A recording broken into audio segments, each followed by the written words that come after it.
there's one thing that I know. You gotta give the people what they want, or you'll wind up back in Kokomo, Nebraska. Indiana, Miss Dimple. Whatever. They like it big. They like it loud. Okay, so like I said, I don't know what I want this channel to be. I do have some serious conversations coming up in the not too distant future, trying to figure out, which subjects to tackle first, but I figured I could go ahead and make a video talking about one of my top, maybe not top 10 necessarily, because how could you only pick 10, but one of my favorite hidden gem kind of movies. It's an animation. Like I said, I'm a big nerd and I love animation, probably a bit more than I should. I've found myself as a grown man, watching cartoons that I probably shouldn't be watching since I don't have kids, but what can I say? When you're bored and there's nothing else on, sometimes the childish animation can be the good stuff, and sometimes you find some surprising stuff out there that seems like it's made for kids, even though it's not. I think Avatar: The Last Airbender fits in that quality or category, where I remember putting it on for shits and giggles because it was brand new, didn't know what it was, didn't really care. I'm like getting high in my bedroom at my parents' house, drawing superheroes and shit. And I put it on just at random. And the first couple episodes are kind of childish, like the first episode especially is very, very childish. And it's like, what is this? It's like, what is this show? But there was something about it that kept me there. And then I noticed that with each episode, it got more and more serious and more mature. And just next thing you know, it's not even really a show for kids. Like, it's got adult themes, dark themes. And it was just a great show, and it was on Nickelodeon. But we're not talking about Avatar today, even though I would love to. I could go on all day about Avatar. But I would like to talk about a WB animation that was made in 1997. And it's a cartoon that I discovered. It was one of the few cartoons that my grandmother had during the time that she was raising me. She had this little drawer underneath her TV, and it had a handful of movies in it.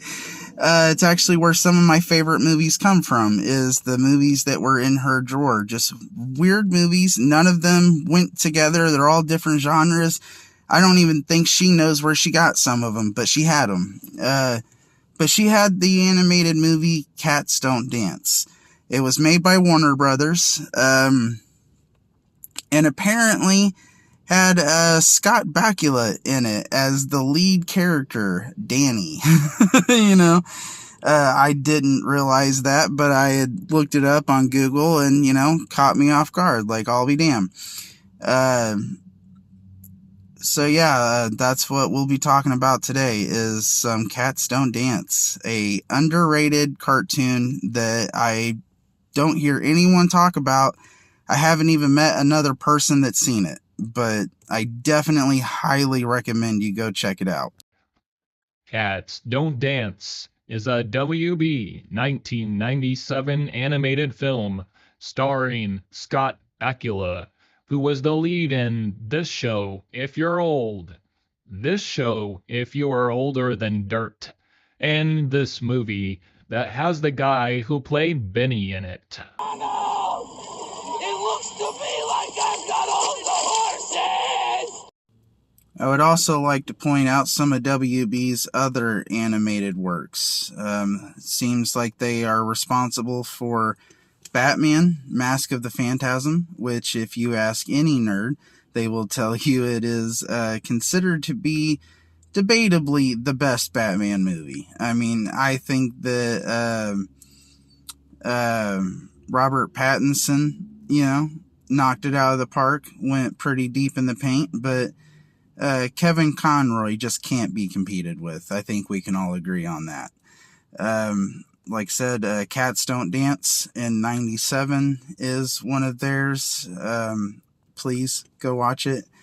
It shows that the Iron Giant is WB, which is probably the only reason why we have Groot as popular as he is, because it's probably that back of your brain, whether you realize you remember it or not. Hell, I haven't even seen the Iron Giant, and the second I hear Vin Diesel's voice as Groot, I immediately think back to that cartoon. I haven't even seen it, just off commercials and pop culture, but it hits that nostalgia part of the brain where you're like, I don't know why it resonates, but oh my God, please say it again. Like, we are Groot, So, they also are responsible for Osmosis Jones, which had Bill Murray in it.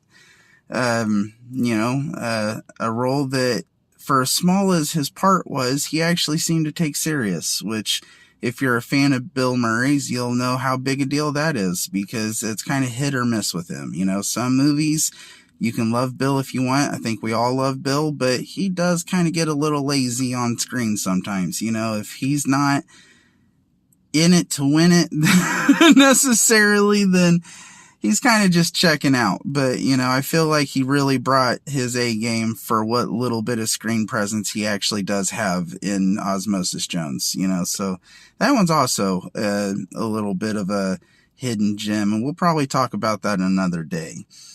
Some final points I would like to mention before closing this out. And I'm not going to do like a full video breakdown, because the thing is, that would get into the realm of spoilers, other problems like that. Like, if you care enough to see the cartoon, just go watch it.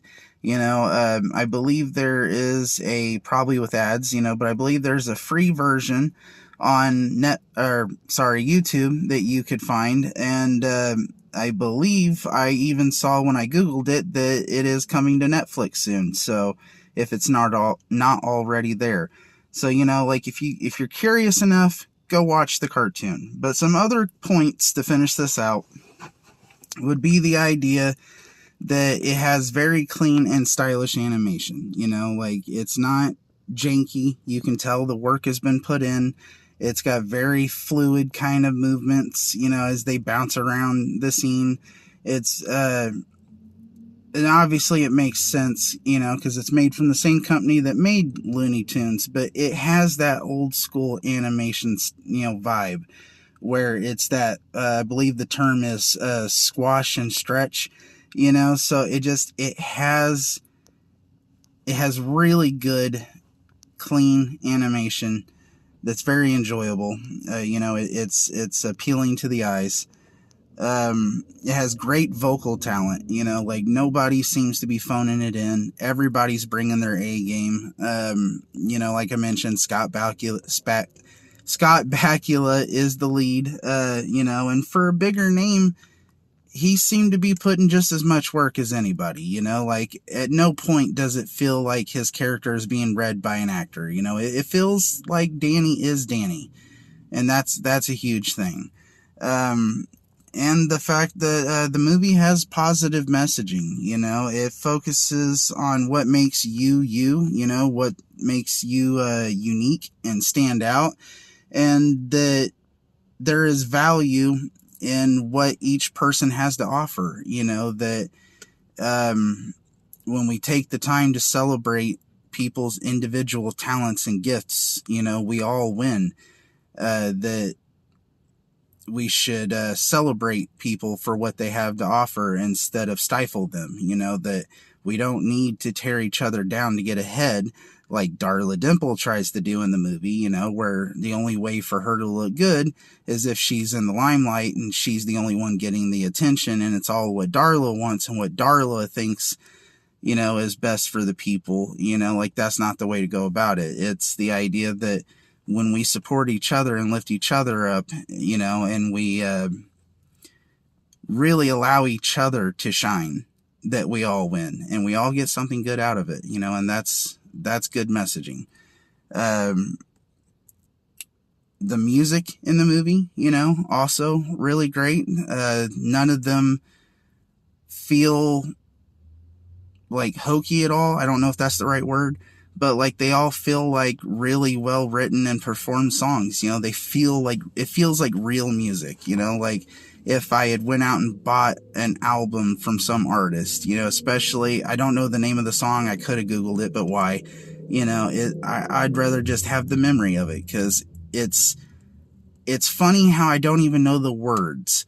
But the scene of, I believe the female cat, her name is Sawyer, like her, with her little pity moment in the rain, while she's doing her musical number, and she's all emotional after a kind of a little spat she had with Danny, it's like, even as an adult reflecting back, I don't remember the specifics, but that stood out to me, and I still remember that moment, of just that sad look on her face and that slow walk in the rain. And, we've all been there. We've all had those dark days. And it's funny how even a kid's cartoon with just, a simple song can invoke those feelings, and it resonates.